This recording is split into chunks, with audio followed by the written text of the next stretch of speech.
Time is now 4:33. Advocates are urging Congress to pass a bill that would take heavy measures to protect children online. So Channel 3 Eyewitness News reporter Olivia Schuler joins us now live from Hartford, tells us more about an event happening today with child advocates. Good morning, Olivia.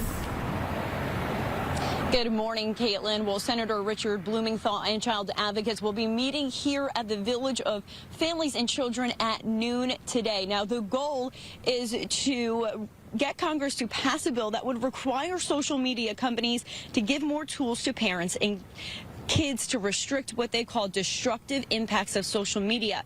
Senator Blumenthal is leading this effort in the Kids Online Safety Act.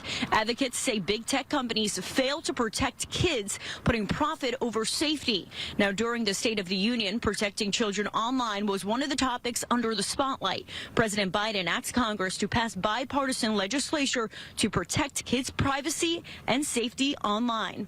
Now, today's meeting at noon will discuss those restrictions that they are asking Congress to put on social media for children. This comes ahead of the Senate Judiciary hearing on Tuesday. Reporting live in Hartford, Olivia Schuler, Channel 3 Eyewitness News.